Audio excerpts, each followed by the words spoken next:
नाकाम दावे लगातार, जनता करे हाहाकार, सिर्फ झूठ का कारोबार, ऐसी निकम्मी पर्ची सरकार। अपराध हुआ सीमा पार, बच्चियों से बलात्कार, बढ़ता महिलाओं पर अत्याचार, ऐसी निकम्मी पर्ची सरकार। नौकरी की आस में युवा लाचार, भत्ते को तरसे बेरोजगार, कांग्रेस की भर्तियों पर वाई वाई लूट का प्रचार, ऐसी निकम्मी पर्ची सरकार। बिना एमएसपी किसान लाचार, टैक्स के कर्ज से हुआ बेजार, हम हर और बिजली पानी का इंतजार, ऐसी निकम्मी पर्ची सरकार। मिली महंगाई अब की बार, हुई कीमतें पहुंच के बाहर, आम आदमी पर बढ़ता भार, ऐसी निकम्मी पर्ची सरकार। 25 लाख के इलाज की पुकार, बिना चिरंजीवी स्वास्थ्य बीमार, अस्पतालों में गंदगी अपार, ऐसी निकम्मी पर्ची सरकार। मोदी मित्रों को दे व्यापार, भ्रष्टाचार पर करे करार, पेट्रोल डीजल से लूट का कारोबार, ऐसी निकम्मी पर्ची सरकार।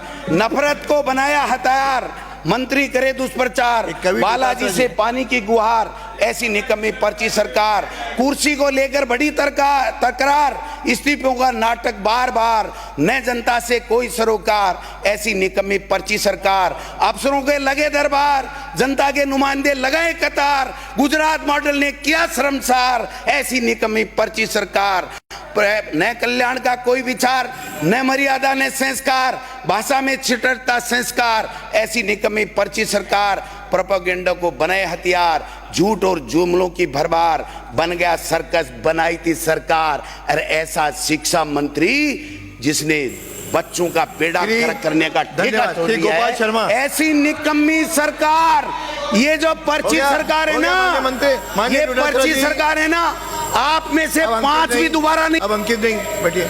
माननीय सभापति महोदय, आज बहस में एक विपक्ष के वरिष्ठ सदस्य कह रहे थे, वो एक बात कह रहे थे कि उप मुख्यमंत्री का पद नहीं होता, उस पर कई तरह के सवाल उठा रहे थे और हमारे साथी उस बात का फिर विरोध भी कर रहे थे। मैं हमारे साथियों से भी कहना चाहता हूं कि आप विरोध कर रहे थे, लेकिन आप उनकी पीड़ा को नहीं समझते।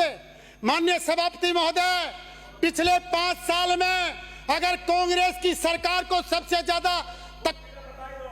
ज्यादा तकलीफ देने वाला कोई शब्द था, कोई पद था, तो वो उप मुख्यमंत्री का था। इसलिए माननीय सदस्य ने अपनी पीड़ा जाहिर करने का काम किया है।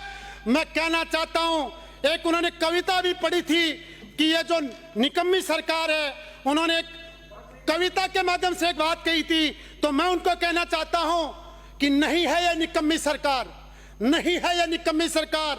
आपने किया था युवाओं के सपनों को तार तार, और आज पेपर लीक के आरोपी हो रहे हैं गिरफ्तार। मैं कहना चाहता हूं, आपने किया था जेजेएम में खुल के जनता जल जीवन मिशन में खुल के भ्रष्टाचार, और ये सरकार करेगी हर घर हर नल का सपना साकार। माननीय सभापति महोदय, मैं उनको जवाब देना चाहता हूं कि आपने तो किया था अपने ही उप मुख्यमंत्री पर प्रहार, और यहां पर सब लोग मिलकर चला रहे जनता की सरकार। माननीय अध्यक्ष महोदय, माननीय सभापति महोदय, मैं आपसे कहना चाहता हूं कि बजट सत्र शुरू होने के बाद में विपक्ष से साथी कई बार लोकतंत्र की बात कर रहे थे, बीच में कई बार नारे भी उन्होंने लगाए, लोकतंत्र बचाओ, संविधान बचाओ। मैं इस संबंध में एक बात आपको कहना चाहता हूं। हमारे यहाँ की एक बहुत मशहूर घटना है। एक दंपत्ति किसी गांव में रहते थे, बहुत गरीब परिवार से थे, और उनके घर की माली हालत बहुत खराब थी। जो उनका आदमी था वो कोई काम धाम करता नहीं था, आलतू फालतू में पूरा दिन गुजारता था। उनकी घरवाली कई बार उनको कहती थी कि आप काम करो, काम करो। अब उन्होंने सोचा क्या करूं, इनसे पिंड कैसे छुड़ाऊं, तो उन्होंने फैला दिया गांव में कि भाई मैं थोड़े बहुत तंत्र मंत्र जादू टोने जानता हूं, किसी को कोई तकलीफ दुख दर्द हो जाए तो मेरे को बुला लेना, मैं इलाज कर दूंगा। अब गांव वाले उसको बुलाने लग गए, वो अपने मंत्र बोलता और गांव वालों को खुश करके जैसे भी आ जाता। उसके घरवाले ने देखा कि यार ये पूरे दिन करता क्या, लोग इसको बुला बुला के कैसे लेके जा रहे हैं। तो उन्होंने देखा एक दिन इसका पीछा करते और देखते ये करता क्या है। तो साहब उसका पति एक जने के घर में बैठा बैठा वो अपना झाड़ा फूंक रहा वहां पे, और उसमें बोल रहा है, और वो उसकी घरवाली पीछे उसके छुप के सुन रही कि ये क्या करता है।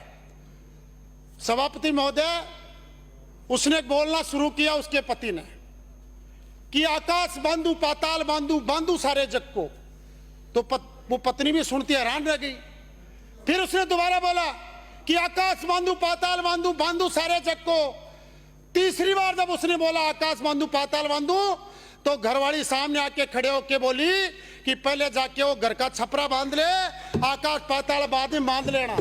तो लोकतंत्र की रक्षा तो बाद में हो जाएगी, पार्टी के आंतरिक लोकतंत्र की रक्षा कर लो तो थोड़ा आपका भी कुछ भला हो जाएगा। मैं आपसे कहना चाहता हूं, संविधान की रक्षा करने वाले अभी एक सदस्य भी बोल रहे थे कि लोकतंत्र की हत्या की बात कर रहे थे, अभी थोड़ी देर पहले नारे भी लगा रहे थे। माननीय सभापति महोदय, मैं इस सदन में कहना चाहता हूं कि पिछली कांग्रेस की सरकार में जब जालौर के अंदर एक बच्चे की केवल जाति के नाम पर पानी पीने से पीट पीट कर हत्या कर दी गई, तब लोकतंत्र की रक्षा करने वाले लोग कहां थे? जब थानागाजी में एक महिला का उसके ही पति के सामने रेप किया और 7 दिन तक FIR तक दर्ज नहीं हुई, तब लोकतंत्र की रक्षा करने वाले लोग कहां थे? मैं कहना चाहता हूं, उदयपुर में जब कन्हैयालाल दर्जी की गला काटकर हत्या कर दी गई, तब ये लोकतंत्र की रक्षा करने वाले कहां थे? और भीलवाड़ा में 10 साल की मासूम बच्ची से सामूहिक बलात्कार करके टुकड़े टुकड़े भट्टी में जला दिए, तब लोकतंत्र की रक्षा करने वाले कहां थे?